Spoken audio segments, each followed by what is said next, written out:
evening, everyone. Welcome to the Bharat Connect's version for September. The discussion point is going to be does empathy play a role in your customer experience function? So it's always a hot topic in recent times based on a lot of newer technologies and our experience. So our exposure to the newer technologies, the way we interact and everything, so it becomes a lot more important. So let's go ahead and discuss this point, right? So let me introduce the topic itself, and then why we are discussing about this, why we chose this, and then let's get introduced with a panelist, and then let's get this rolling. Um, 82% of US and 74% of non-US customers crave more human interaction in their future customer experiences. So when they do a survey, so this is how the numbers look like. A staggering 59% of customers feel companies have lost touch with the human element of customer service. After all, customers want to feel heard, understood, and cared for, and empathy is key that unlocks this door. Right? So here is an example of empathy in action from Slack.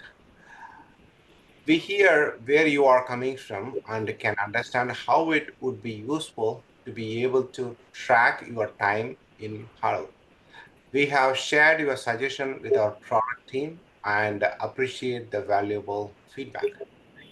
So the about tweet has some powerful phrases and that reveal empathy towards customer and this reply indicates that company is is hearing about truly heard about the customer and willing to take some action on that. So at least acknowledging that part gives a great reason for the customers to be okay, there's somebody hearing me and so there's going to be some action and that makes them to come back to us, right? So how much of this empathy do we bring into our customer experience? Let us delve deep into this. To do this we have Sumira, Satish and Ankit with us. So let me introduce them and then let's get into the discussion, right?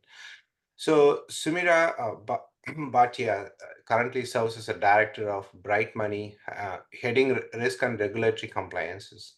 She champions high quality services, operations, and regulations for Bright Money. She oversees all avenue of customer interactions, including social media, reviews, and ratings, and handle all regulatory and non-regulatory compliance.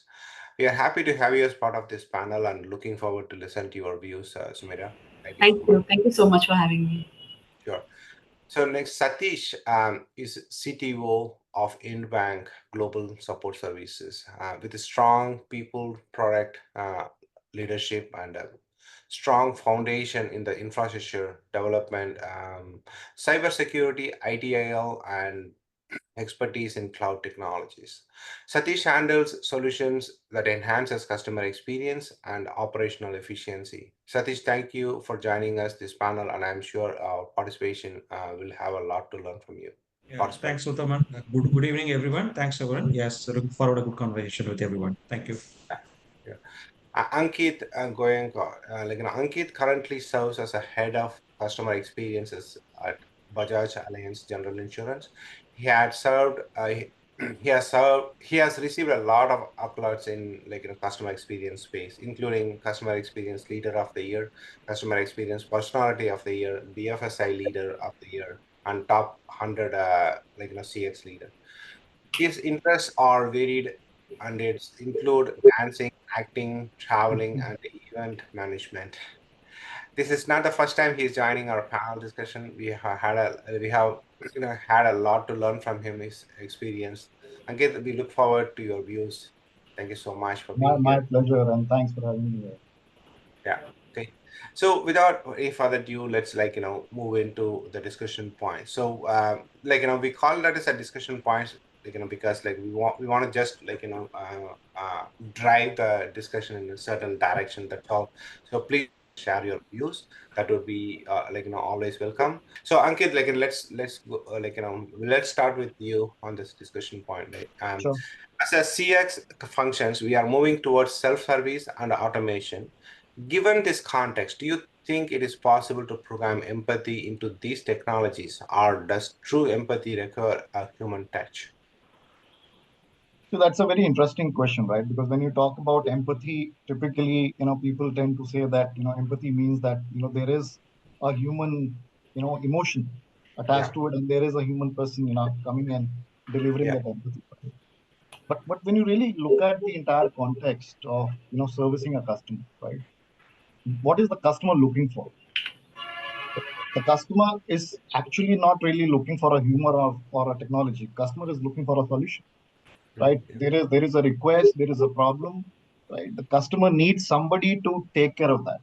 Now, if the technology is able to cater to that end to end, I mean, that is empathy for the customer, right? But if the technology fails, and if the technology is, just for example, we talked about chatbots and all, and I don't want to name any company, right? But I've seen many chatbots who kind of just keep on, you know, repeating the same thing again and again, and the customer is frustrated, right? So obviously, at that point in time, what empathy you want to get into the technology, right? So when you really talk about the practical side, my belief is it's the end solution that you're looking for to be delivered to the customer, right? And technology is just an enabler, right? You need to look at the use case first and then kind of look at the technology, right? Typically, what mistakes we do is we look at the technology. Let's say there is a new buzzword which has come into the market, right? And in the boardroom, somebody has said that, hey, what are you doing about it? And then the entire CXO team is kind of looking at implementing that so that in the next board meeting, you are able to say that, hey, we implemented.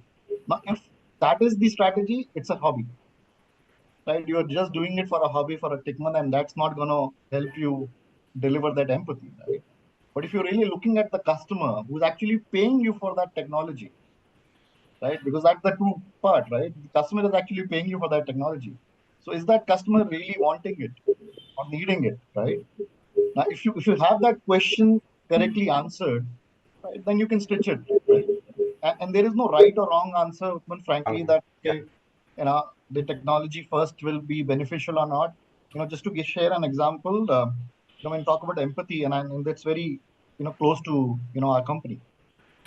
We have health insurance, right? Now, in health insurance, typically a customer, what's the customer need? That if I'm admitted in the hospital, right, my claim should be seamless, it should be approved, there should not be any issue, right? Now, that's the stated need of a customer. That's what the customer is paying an insurance company for. But when we really analyze this entire piece and that entire experience, we said that, hey, the customer is actually the patient, right? And the patient is actually not going through any experience. The patient is going through the treatment, right? The entire experience of that health insurance, it's the attendant. yeah, Now, that attendant could be anyone, right? Are we doing anything for that attendant? That's no. So what we did, we ran a pilot, and today 60% of our cashless claims are getting covered under this, and the plan obviously is to take it above, and we call it care angels. Now these are physical care angels at the top hospitals where the volume is high, and where the volume yeah, is low, there we have the virtual care angels. Now the simple job of a care angel is that the care angel gets in touch with the attendant and says that, hey, you take care of the patient and I'll take care of the rest. So all the administrative work, including the paperwork, running here and there, even in fact, from an IPD to OPD to get a CT scan done, right? If you need to get a CT, there is in some of the hospitals, it's a nightmare, yeah, right? yeah, So this guy also takes care of that, yeah, right? So we believe that this is that unstated need, that we are catering, and it's a great example of empathy, that you are actually delivering empathy, with a human. And when you talk about technology, this guy is equipped with a tab, right? And he's connected, and he's empowered on that tab to take certain decisions, to look yep, at the various stuff, nudge people back in office to, get the prioritization on or whatever, right? So mhm, we've empowered that person with that technology. But the yeah, end thing is that, that person is physically there or virtually, getting in touch with the, attendant and taking care of all the hassle work in that entire experience of health insurance claim. Yeah. So Yeah. So sometimes the technology, like being the bridge between the customer and empathy, also, right? It enables the rep to be yeah, able it's to an enabler, but you enable. can't really look at only technology. And Yeah. the key and the crux is it starts with the customer Yeah. need, right? Yeah. What is the customer want? The need is, and Yeah. is the customer ready to pay you for that? Yeah. Yeah. Right. So that's what the answer you need to look out for. And then I guess, if you have that answer, Yeah. whether technology or no technology, right, you'll be able to deliver empathy. Yeah. Yeah. Absolutely. Yeah. Yeah. True. Yeah. Even we had another panel discussion sometime back, and Yeah. one of the panelists sharing this story that like when he is going to book hotel room, so he found it's not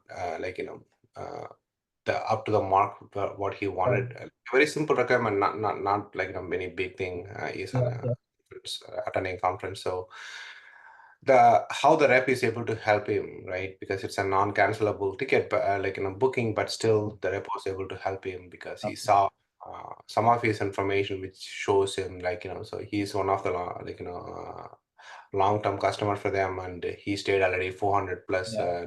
with them. So that's a data point that enables Absolutely. rep to take some decisions, to show the empathy towards the customer and handle the situation in a Yeah. better way. And Yeah. every failure is an opportunity where you can actually prove Yeah. and display that you care. Yeah. Yeah. Yeah. Yeah. So yeah, if you play that, that becomes your moment to make your customer happy, and yeah, so there you go. So yeah. Okay, good one, Ankit. So yeah, so let's move to the next discussion point. Satish will get your opinion on this. The most important metric in any organization, and ones that C-level executives are concerned about, is efficiency. How do you balance the need for empathy with the pressure to meet performance targets and the KPIs in customer experience? Okay, so before that, I like to answer the question before what Ankit said. I think maybe or quickly, short and sweet, I'll finish it off. So the technology cannot completely resolve the issue, I understand. But however, if you traditionally look at the opportunities from the maybe without technology, just think about the world, right? So there are so many people sitting and answering the calls and busy on the calls, but acknowledgement maybe are delayed. Sometimes, maybe the people are busy, and if you even put hundreds and thousands of the people in the board, but in the call center or whatever setup, but the technology is, I think it's giving the bridge between maybe the agent and the customer. I think understand the latest environment, I think latest AI tools and all, based on Right. the sentimental analysis, right? No sentimental, no what the customer feels, the AI tool can understand. So it's see really bad based on this text, based on the voice, and no, that can be recognizable. No, like a chatbot is not completely so provide the solution. I understand 100%, Yeah. but it recognize your voice pattern, recognize your text pattern, and give the solution. Maybe it also track the historical information as well about the customer, right? No, not only that particular moment, even Yeah. later point in time, that could be analysis can be done. So like no about the customer, no individual attention can be given to the customer, where he is when he was angry, when he was happy, like what kind of customer he is. So that kind of mood we can easily take understand about the point of view of the tools and technology. Then finally the solution, as Ankit said, the end solution can be given by the some human. I think no people can be given the solution. Not a technology will robo and will not give complete solution, but that is what I feel that no, like maybe our one kind of no, maybe we have to go a long way training to the AI bots and training to the models. AI models are coming out. Nothing, no models 100% efficient, 100% accuracy, and still that evolving to be done. So Yeah. that is the point which I like to make. So the point with Ankit and so team. Yeah. Yeah. Yeah. Yeah. Okay. So, about this one, this discussion point, Satish, so the important metric in any organization, once that C-level experience comes and efficiency, right? So how do you balance the need So for empathy? Yeah, yeah. Understand. yeah, So good yeah, question. Basically, I think no, maybe the empathy versus efficiency. That is what you are talking about. yeah, Prioritize the empathy in the battle of both. So yeah. so use, I think, no, but there are some of the approaches which I feel, no, like maybe are a kind of a hybrid approach, which we talked about it, no, like Yeah, they use AI for handling the routine queries, I think quickly and efficiently, and while reserving some complex or emotional interactions, then go for the human agents. So that is where they can compare the battle between the empathy and efficiency. And so can we can do some kind of clear protocols, for escalating the issues. If you in order to bring out empathy and efficiency together and kind of right. So when the escalating issues to from AI to human agents, when empathy is crucial, as Sankit said, no, like if empathy is very crucial function, then we have to move to the human agents, no, I mean escalating from AI to human agents. That is one way of doing it. And yeah, also, what I feel is training and development of thing. Like for example, train the human agents in bring more efficiency. To more empathic skills to ensure, like they handle escalated issues with very carefully and understanding that, understanding the mood of the customer, and the training can be given in an efficient way, and continuously to improve, the better.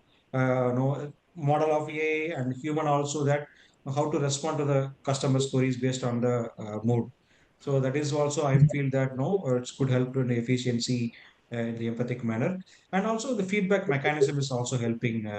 yeah, Like I think, for example, regularly collect the and analyze the customer feedback to identify the areas where the empathy can be improved without compromising the efficiency, right? okay, okay, So kind of performance metrics, balance metrics like a response time with the customer satisfaction scores to ensure both efficiency and empathy are being addressed. So this is what okay. I feel. Yeah, yeah, okay. Yeah, so sometimes, like some companies give a little bit more freedom to their customer service reps also, right? Like so they don't restrict them to very narrow in terms of what can they do or how they can solve, go about solving the customer's issues, right? So that also enables the customer service rep to be able Right. to handle it better way. And so because moment you say I have to go talk to somebody, moment you say like let me put you to somebody else, like the experience, like not necessarily like it's like good No, because I from the agree. customer. And just to add to that agent part, right? Because it's kind of very Yeah, close to my heart. Because I yeah. started my career as a call center agent, right? Okay. So the reality today, while we talk about experience and everything, empowerment, reality is that this call center agent is right at the bottom of the pyramid, you know, Hmm. earning the least in the entire organization, right? We want this human to understand and learn and remember each and every process, systems, SLAs, stats, and be courteous, right? Yeah, But we don't trust this guy. yeah, We don't trust this guy, and that's why we don't really empower, right? yeah, We will not trust and say no. At this level we can't give these rights. We can't allow this. But we want he or she to be the face of our brand at the yeah, end of yeah, the day, right? Because he or she is the guy whom the customer is talking the most once the yeah, customer is right. So that's the dilemma. Right? If you're able to really want to give a true experience, you need to truly empower these guys, yeah, right? Not for the sake of saying that hey, we're gonna empower. You need to truly empower and make their life much more simpler. And yeah, technology obviously can play a lot of role. For example, now a combination of AI and Gen AI put together, you can create a personal assistant for that agent, right? Which will help the agent to answer, his or her queries or issues or guide him, on the spot, live on the live call to take the right decision. Right? So there you can empower using the technology. yeah, yeah. Actually, I have a bit to add on to both Ankit and Satish's points. One, like you mentioned, Satish, your question basically was what are the key metrics from an empathy and from efficiency point of view. He named two very important ones, which is definitely how what is your response time. It's actually first response time.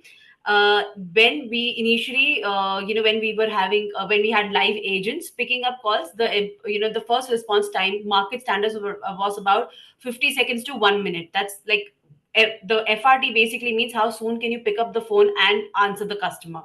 The quick response time, right? And the second one was the FCR, which is the first contact resolution. Basically, the thing is that if in case I'm picking up the phone, I want the answer at one go. I do not want to spend my time, my day sitting on Yeah. an IVR trying to get answers. And the third most important aspect is not just CSAT, but also RTF. How is the person recommending your services to your friends and family? So these four very key key matrix will not just tell you how is your customer interaction, Yeah. and interaction by far is an extension of how well you are treating your customers. Are you able to actively listen to their issues, and are you able to give resolution, and that too with the correct metric, that are you able to track it on time as well. Now, one thing that both Ankit and Satish mentioned is that the need of the customer, the stated need of the customer is what we have to look at. I think I beg to differ here. The only difference between a bot and a live agent is we train our live agents to discuss not just the stated but the unstated need. There are times wherein a customer may just call up and they're just angry, and they're not able to get the right answers. So a live agent, and that's where I think technology really needs to come up, because technology wise, we will, if the customer enters a query, we will be able to answer that straightforward answers. But if not all users will have a straight answer, they will have emotions, and to cater to that, you need people to be able to understand what is it that the customer is not saying and what is it that the customer is actually saying. So I think a lot of good organizations that I've worked with, they've had this combination of both. We look at couple of things. We look at what is the mood the customer is calling in for. What Yeah. is the inquiry that the customer is calling in for? In this inquiry, it is both the stated and the unstated need. And what is the profile of a user? Now, if I, for example, I am an old user, I may not know how to dial the IVR or talk to an agent or talk to maybe a bot. That's where your mood, inquiry, profile, all three of these three things make a great customer service experience. So these are a couple of things I feel are extremely important.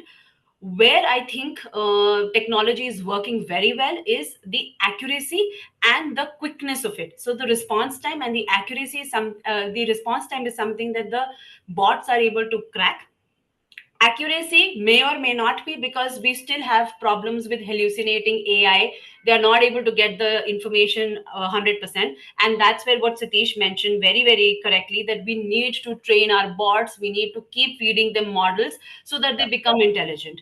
Yeah. It may definitely look at, if you look at it in the future, we may have chatbots as or assistants as purely customer experience.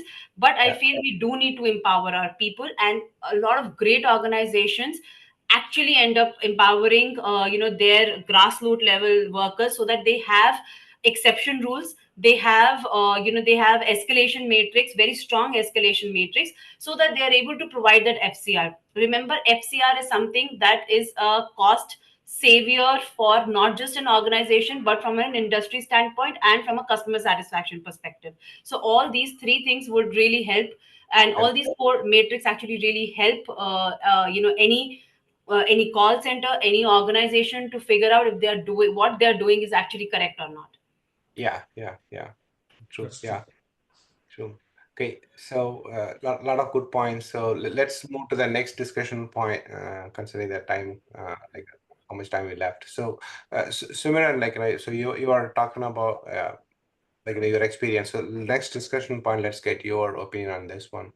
So many companies invest in empathy training for customer service teams. Do you think that empathy can be taught, or is it an inherent trait? What are the implications of it for training and hiring? See, I personally feel that there are a lot of people who are natural empaths. Definitely, they are people who are more in tune to what somebody is saying. But that's Mm, a skill set that you can definitely coach and groom people on. I think in mm, my organization and previous organizations, we've taken pride in making sure that we have these soft skill trainings specifically designed. It's a week long, it's weeks long training wherein we coach them on active listening. We coach them how to say a no to a user. How is mm, it that you're doing verbal nods, like you're acknowledging, responding well to the user, you're understanding. Like I mentioned, there is a whole science behind it. It's mm, one is definitely there are people who can who are naturally born with it, but there is a skill set that you can most certainly do it with practice. In American Express, when I was heading the customer service team, we used to have simulations wherein we would put our agents in a simulation wherein we would definitely have situations, very very tricky situations, and how is it that they'll manage those conversations.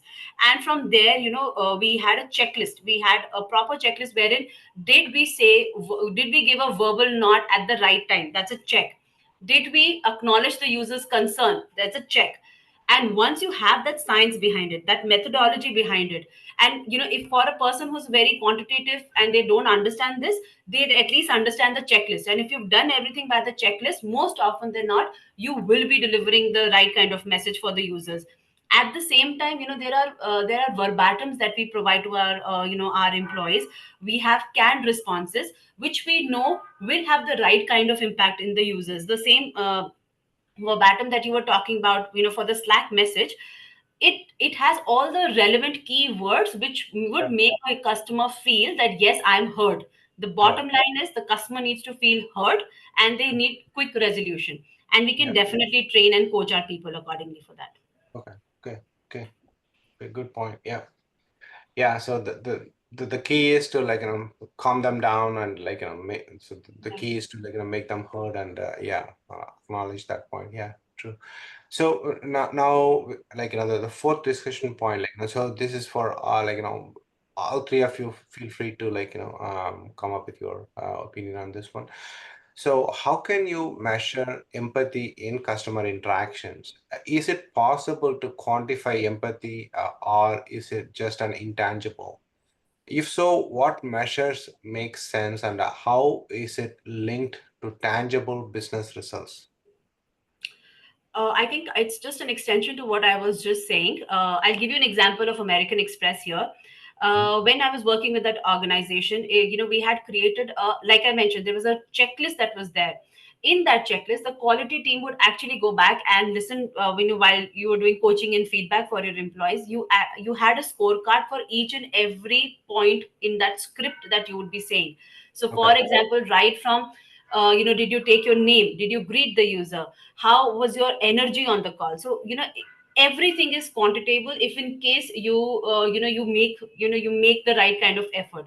Based on that score, based on those checklists, there was a score provided to the agents, and from there we were able to assess where exactly do they need coaching and feedback. There were people who would not be able to do active listening. There would be somebody who may not give verbal nods during the conversation. They're not doing that. So Mm. we were able to develop a science behind it wherein we would know exactly what the problem area is and how do we quantify it and what is the scorecard for it. So definitely empathy is something from a larger scale. Like I mentioned, CSAT is something that is definitely definitely a metric that you can follow. But from an individual and at a very micro level, quality team definitely can do these checklists, and that definitely works. Okay. Great. And Yeah. just to add, when you talk about empathy, and then we talk about how we really Yeah. measure the effectiveness of it, right? In a way, Yeah. right? Uh, the way I look at it is that, first, when you know that you have delivered a bad experience to the customer, one should know that, okay, Yeah. that I've made an error or there was some delay or something of that. So that's a bad experience. Now, after that bad experience, you are supposed to obviously get empathy process running, right?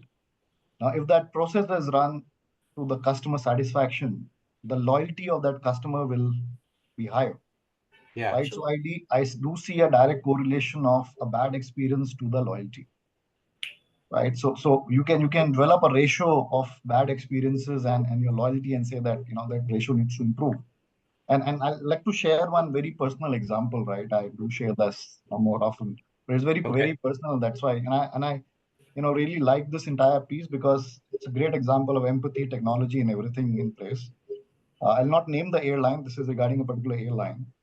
I was, coming back to India from a country, and my flight got delayed. And usually, what happens when your flight get delayed?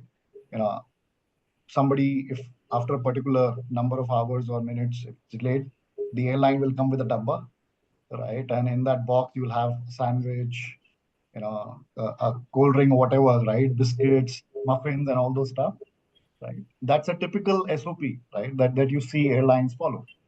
But to my surprise, what this airline did was, a crew member walked up to me, right, recognizing me that, hey, Mr. Goenka, we are extremely sorry for this delay, but this was beyond our control. But till the time you're waiting to get onboarded, why don't you enjoy this drink? And I believe that this is the drink that usually you like to drink when you're on board. I was completely zapped, right? While it's a very small gesture, right? But I see a huge empathy factor in this, that Yeah. they acknowledged that there's something is there, right? And they went beyond by giving some value to me, right? And experience, right? And we usually talk about the data, personal data, preferences, security, consent, and all. Frankly, in this example, I don't really care that whether they really took my consent of noting down somewhere that Ankit Goenka likes this drink, right? While they did that, okay, if you really map this process, what this airline did, somebody did the right data capture, Yeah. right? That Ankit Goenka when on board, likes this, right? And it's not ended there. They stitched it in technology. Somebody, deployed a brain and said that, let me create a scenario that in case from this airport, the flight gets delayed by X hours or minutes or whatever, right? Yeah. We need to do this thing as a SOP, right? They didn't Yeah. end there. They made sure that they had the whereabouts, which is the physical human part of it. While Yeah. technology was there to give you those alerts, but there was somebody who actually made that drink, at the airport, recognized me and walked up to me, right? Yeah. So I feel it's a great example of empathy, technology, data security, right? Yeah. How you really, stitch everything together, Yeah. right, to deliver certain value to the customer, right? Absolutely. And when I talked about this loyalty, I'll be a true loyal to that airline. If I'm flying to that country or coming back from thing, I will not never look at any other airline now, Mm-hmm. right? Even if I have to spend a little more, I would say no. Let me just stick to them, right? So that's the loyalty. There was a bad experience, right, of the flight getting delayed. Usually, don't people or the airlines do not really look at that, right? They basically just pass it away and say that we can't do anything about it. But this airline went ahead, right? Actually delivered empathy, and the loyalty definitely will be there. Yeah. Yeah. Well said. Very, very nice. Yeah. Yeah. So yeah, that's a true use case, right? So Yeah. yeah, empowering And the I think, agent doing the right thing, and yeah. Everything you actually find every essence, whatever we have been talking last 30 minutes, you actually find a essence of this everywhere, right? You have the empowerment, you have the doing the right thing, right? You can have failures, but you're taking that as an opportunity, go unfortunately, yeah, beyond, win the customer, create that experience. Everything is there. absolutely, yeah, yeah, yeah. So I that's the think what whole. Ankit is saying is exactly, what defines an excellent customer service and just customer service. So, Yeah. by just creating, the value for, by creating that particular niche value, wherein it's a simple gesture that they created, but because there was somebody behind who was, intelligent enough to understand that yes, this person is traveling, link it with the fact that what is their favorite drink, and Yeah. be able to deliver that thing on time, and create a good experience. Yeah. that itself is RTF, right? He's now referring everybody to that particular airline, and he's actually brought in that, they have actually brought in that brand loyalty. So I think that's what basically, empathy is what defines excellent customer service and customer service. So yeah, very well said. And there are various such instances wherein customers end up becoming lifetime members of fan favorites, and lifetime members of that particular brand, just because they had one positive interaction, and they will swear by that particular brand. Yeah. So I agree with the Ankit, absolutely, that's how that's how customer service can change customer retention at any given point in time. Yeah. Yeah. Absolutely. Yeah. Yep. Yeah. At the same point in time, I think so. If the one single and one bad experience, no, that will totally collapse the total loyalty, right? That is also very much important, no. Though think about the positive thing, but at the point in time, no. So most of the time, no, we are facing that, no, a very angry customer, no, like the flight experience and travel experience or some other thing. So happy customers are making is the empathically is very very difficult nowadays. No, so very carefully we have to move and satisfy what they really need and cool off them. No, whenever they are frustrated, it is very much important, right? So the one no negative thing in spoil everything. No, though you are doing a lot of good things also. So Yeah. that is Absolutely. yeah. Yeah. Yeah. Sure. Yeah. Yeah. That's good. So next to move to the last discussion point. Once again, three of you, feel free to share. Uh, I am sure each of you practice empathy at a different levels in your organization. Can you give some examples of it that can help people practice it? Yeah, let me go first actually. So in my so I have experience in banking and automobile also. One of the automobile major when I was working, I work with the customers, maybe our business. I can say the customers are business. So diversified, which means that culturally diversified. No, maybe if you take the Asia Pacific level customers, when I so just deal with that, no, like the China and the country like China, Japan. So when you deal with those customers, maybe it could be B2C or B2B, their expectation is totally different. Maybe the empathic point is here, the real-time experience is what kind of communication mode they're expecting. Like for example, if you talk into the Middle East customers, talk to the North American customers and European customers. So if you are following the same methodology, like no talking very fast and no, I mean you cannot understand what they really feel, right? They empathically what they feel. Sometimes they're expecting the slow response, right? I think the way of the language barriers is always there because they are not a really native speakers of English or something. No, we should very carefully deal with those customers in our own world. I think no, which part of customers, which geographical region you are going to handle. So Yeah. that's my experience. No, when I it's dealt with the Chinese and Japanese customers, no, I really talk very slowly and then expect them to react. Are they really understanding the fact what I am trying to convey? There is any issue, or do they really need to email? I think rather than the talking. So they are very comfortable with writing. No, like okay, I can understand and write it. But in common, the customers are expecting immediate acknowledgement. If Yeah. something happens, that is how the trust will be formed. The trust, no, I mean, the customer is trusting you. That's how the technology is really helps. No, maybe it not provides end-to-end solution, but the acknowledgement can be given the moment I think they somebody calls. Hey, I'm here for you. Chatbot is yes. How are you? Tell me what is your name. Okay. So that is what the trust and acknowledgement will be, like framed in over a period of time.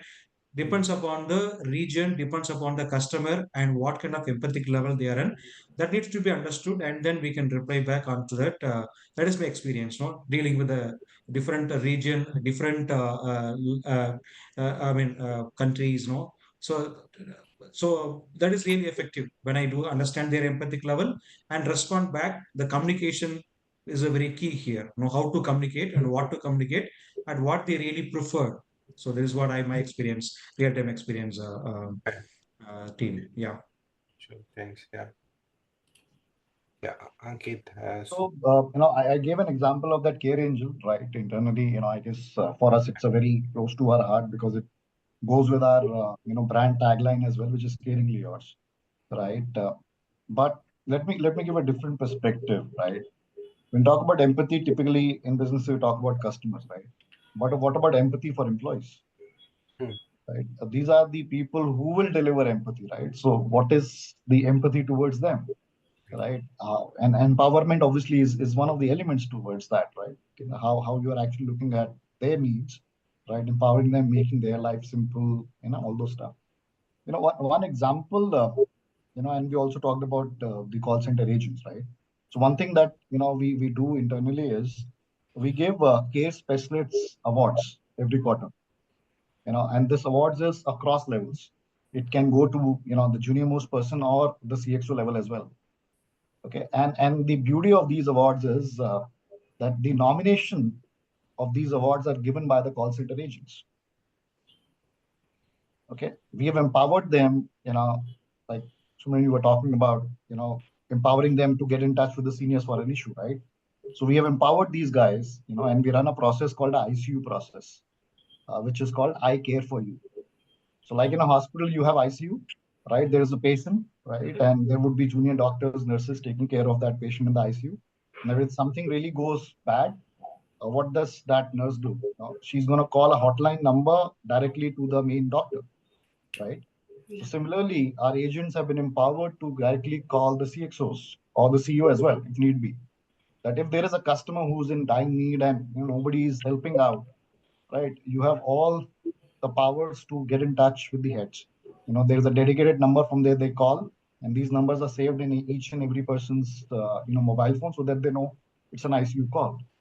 Now, the point is that these call center agents are actually seeing that who's really caring about the customer, right? So we empower these agents to nominate that, in this quarter, you give us the names of those individuals whom you saw actually delivering care. Hmm.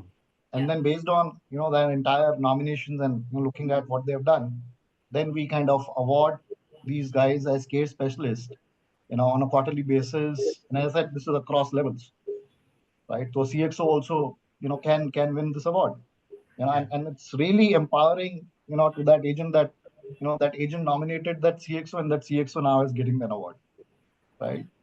So that's one of the examples where we are kind of trying to build that culture of care, right? So if you Yeah. can get that culture right, I guess empathy will be there in everyone. And like True. Smriti was saying, like, training, this is one form of training, Yeah. right? Where you kind of imbibe that culture in the DNA, right? So that by default, the attitude becomes towards that care and empathy. Yeah. Yes. Yeah. Because Very. you can't teach an attitude, but you can, Yeah. build that attitude by, getting Yeah. the DNA right. So Yeah. that's one of the examples. I think I resonate well with what Ankit is saying because, when you say empathy, it doesn't just say that, okay, when I put my headphones on, I am empathetic, and then when I put it back, I'm whatever, I'm a jerk. Yeah. So I think it is how the company looks at customer experience. It drives starts from right from from the CXO and to an agent. They all have to speak the same language. They all need to have the same vision, and the company's vision should be aligned, wherein customers come first.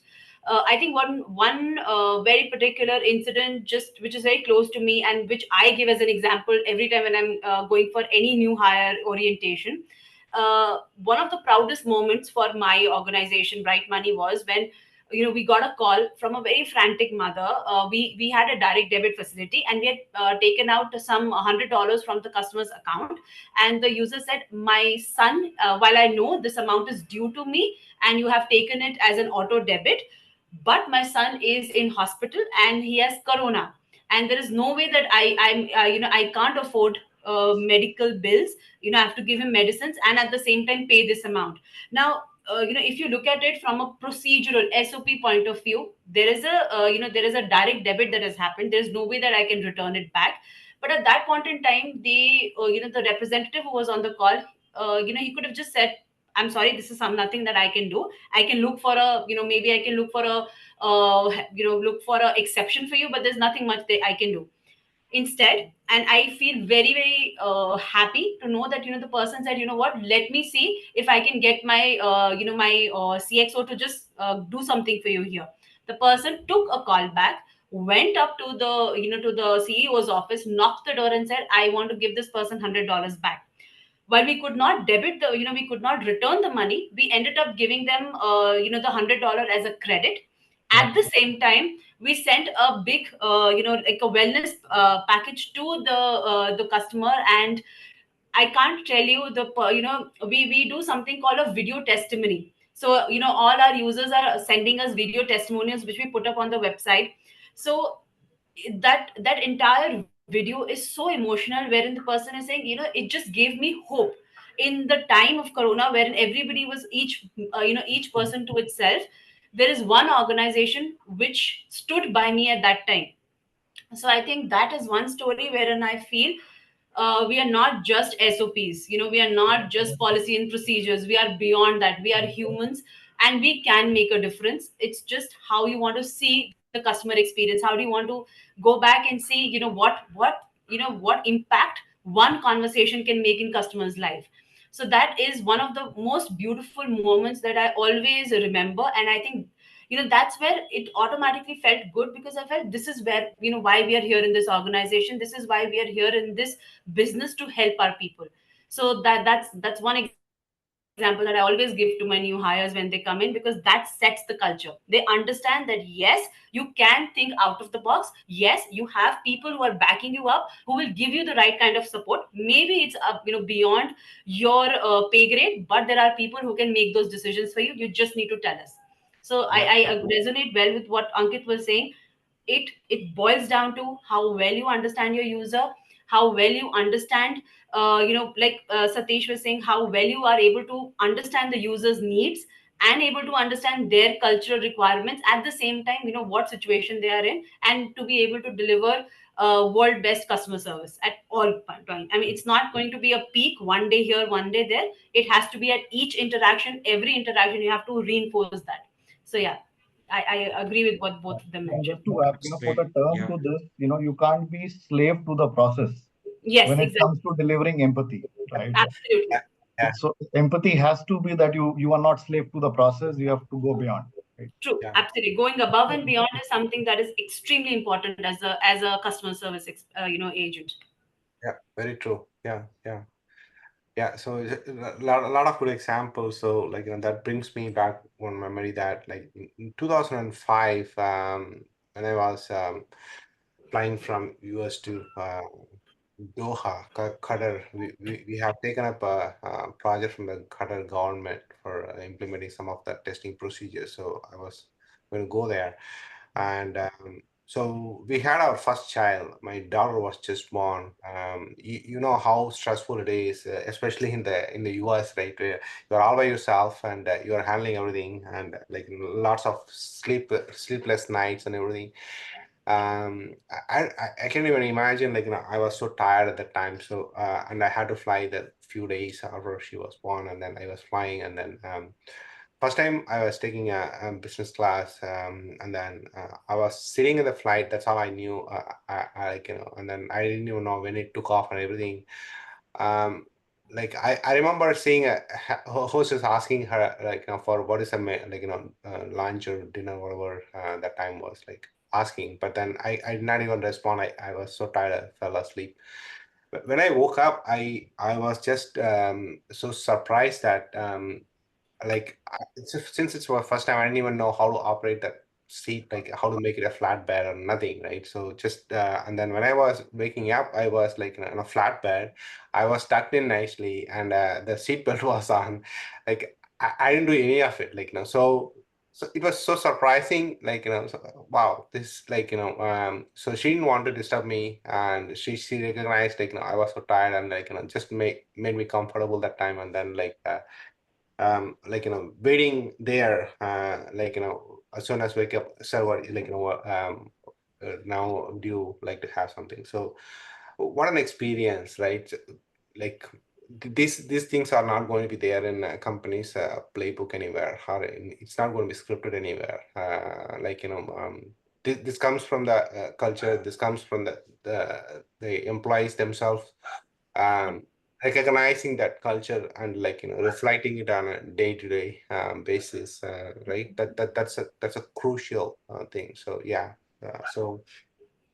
Yep. So even though the company was bought over by some other company, I'm still customer there. like Ankit was saying, so you are you tend to think sometimes beyond certain reasons, so be loyal. So yeah. Yeah. In fact, I have many examples of being loyal to, many people. For example, in Mumbai, there is a taxi driver, right? And I use his taxi for the last 15 odd years now, right? And actually started with a bad experience, right? But this guy, went beyond, and then he bought me for life, Yeah. right? So nice. Yeah. Yep. So it happens a great impact where you least expect, right? So that's the most important factor that we have to recognize. So we have to enable and give that freedom. No, no, Uh, absolutely. And when we talk about that entire empathy, just to reiterate, right? When there is a bad experience or there is an error, made by you, this is the time to actually deliver empathy, Yeah. right? And actually convert that bad into a value, yeah. True. right? Like they actually say, reputation is actually made or broken at the in the time of crisis. So Yeah, very, very, very true. Yeah. yeah, yeah. Yeah. Yeah. So Right. So, the true. empathy becomes that bridge of that bad to great, right? Right. Yeah. Yeah. True. Yeah. Very true. Because when you Yeah. are delivering empathy, you will not be slave to the process. Yeah. You'll go beyond. You will do whatever it takes to make sure that that customer issue is kind of solved, not to the satisfaction, but beyond satisfaction. And satisfaction. Absolutely. Yeah. Yeah. That makes all the difference. Yeah. Yeah, all good discussion actually. So we learned so many different experiences, so many different scenarios, and so how truly be empathetic and how we can enable our organization to be in that way. Yeah. So we have come to the end of the discussion point. So audience, we recommend you be ready with any questions. So so we can have a panelist clarify your queries. So please go ahead. You can text or you can ask. So raise your hand and so they'll let you ask. So while they're getting ready, yeah, while they're getting ready, so let me use this time to thank our panelists for being here, taking your time from your busy schedule, and helping us understand this topic of the hour, and giving your experience and making us understand it better. So helping our community to learn from your experiences, so grateful for your time and your effort. So thank you so much, Sumiran, for being here. Thank Thanks, you. Satish, and thanks, Ankit. So we really, really appreciate. As I said, please join us in the future sessions in whatever the different format, blogs, articles, panel Thank discussion, you. whatever. Yeah. Thank you for having us. Thank you. So, Thank you. so yeah, audiences, any questions? Few questions Either, would make either we you. bored them too much, Mhm. or No. we just lost. I'm sure that they have questions. Yeah. So, so Abdul, you want to enable them? Let me see. Yeah, we have received two questions in the chat, sir. Sure, sure. Go ahead. Go ahead. Yeah, please. Nowadays, most of the BFSI fintech e-commerce companies in India are splitting their customer support to in-house and outsource.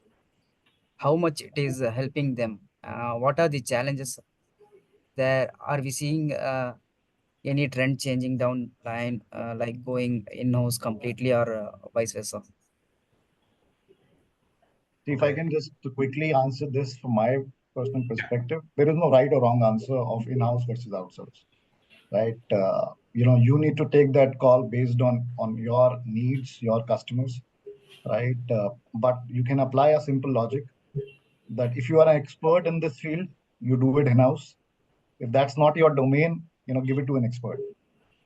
right? It is as simple as that. If you want to just look it from that perspective, right? I Give it to the person who's supposed to do it the best.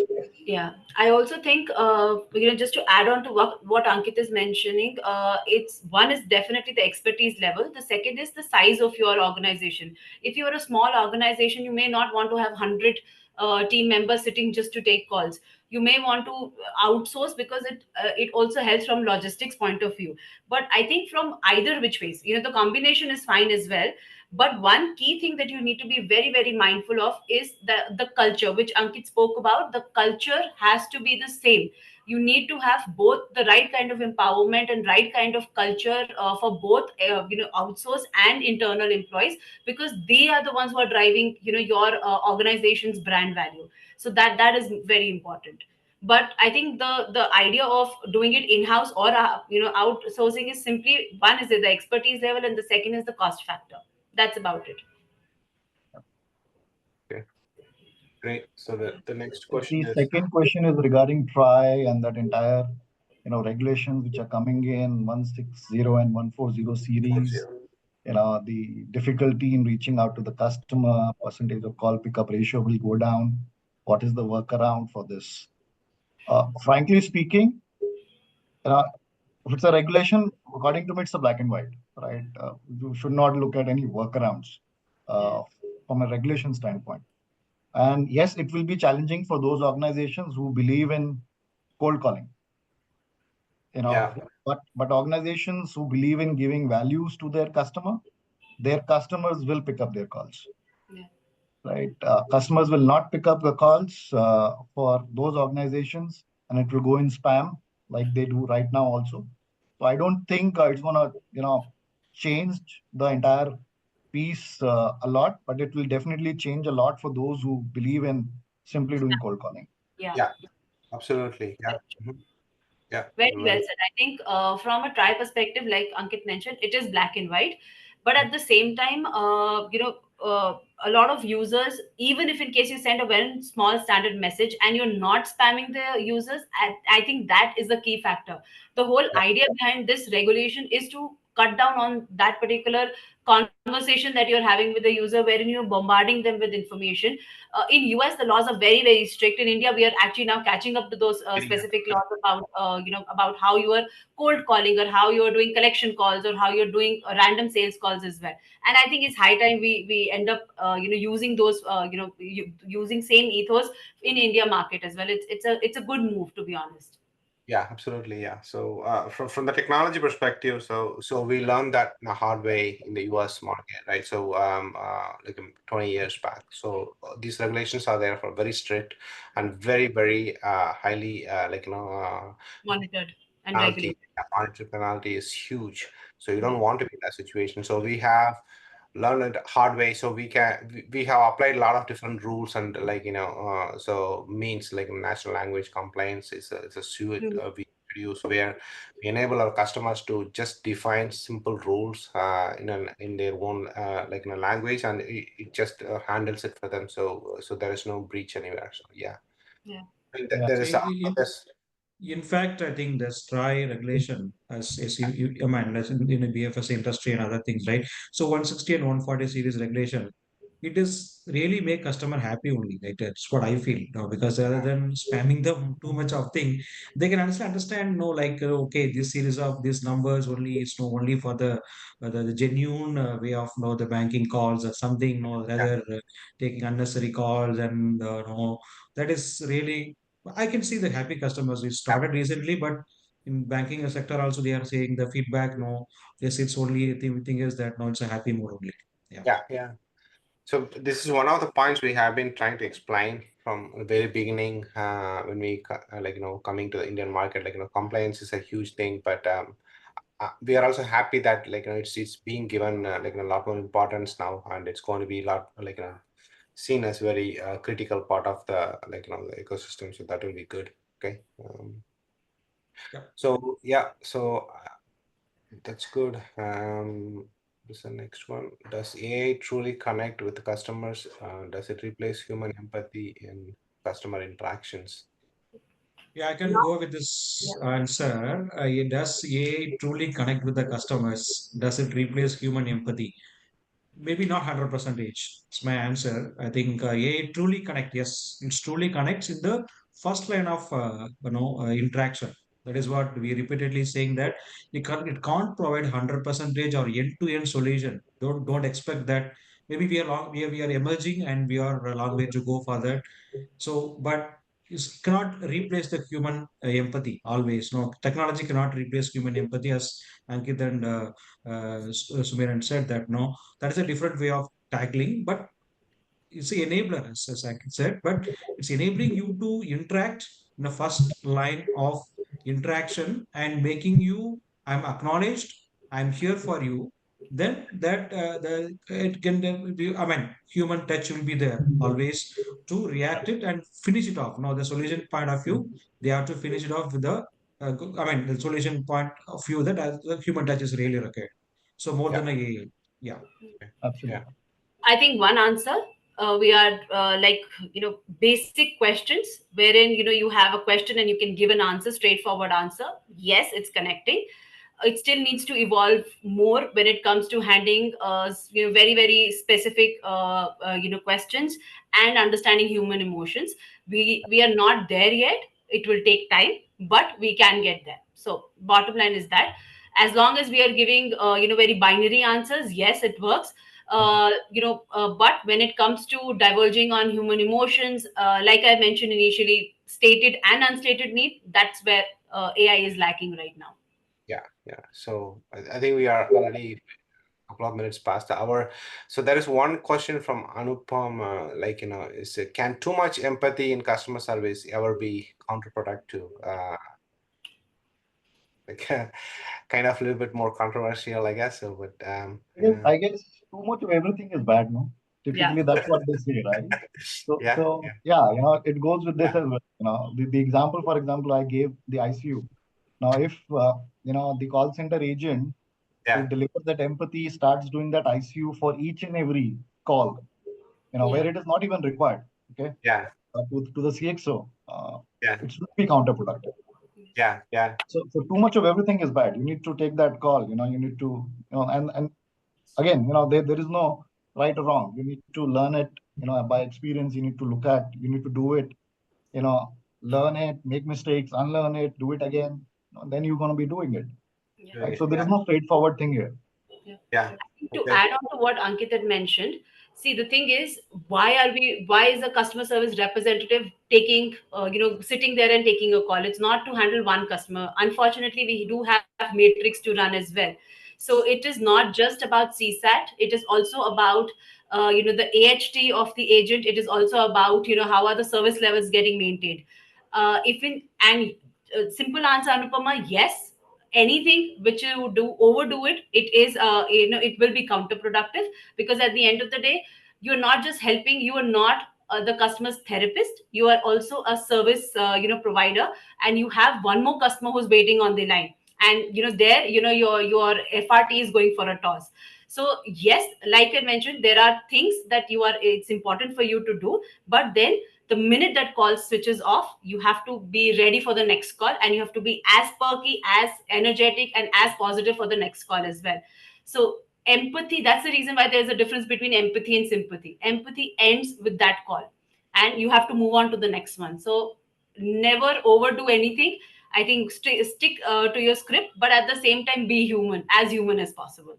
Yeah, And yeah, I say this to my team all the time, as a vision is that you need to exceed customers' expectation, comma, profitably, Exactly. I think, yes, that's right? the bottom line. I mean, if you're going to make loss at the end of the day, you'll not be able to survive, Yeah. yeah, yeah, right? So profit needs to be there, right? You yeah. can't just be blind in doing certain things, right? But Absolutely. yes, Yeah, it starts with exceeding customers' expectation. yeah, But Yeah. you need to take care of, your bottom line as well. yeah, So yeah, here the technology won't do the much empathy, right? I think whatever yeah, we trained, whatever we trained, it will be doing it. But Yeah. maybe our people, yes, as Brian and Ankit said, we have to get we train the people and what to do, what not to do. So yeah, not overdo is also it's a very good question. Overdo also counterproductive also. Yeah. Absolutely, yeah. That's a good question, actually. Yeah, yeah. So thanks, audience. I hope you all enjoyed and have learned something in this discussion. So thanks once again, Ankit, Satish, Sumiran, for your time, and greatly appreciate your effort, and looking forward to being. Thank you. Thank you It was all. a Thanks pleasure. Thank you everyone. so much, Uttam. Thank you. Thank Bye you, bye guys. bye. Thank you, Ankit, and thank you, Satish. Great learning. Thanks, yeah. Thanks, Thank you. Sumiran. Thanks everyone. Bye bye.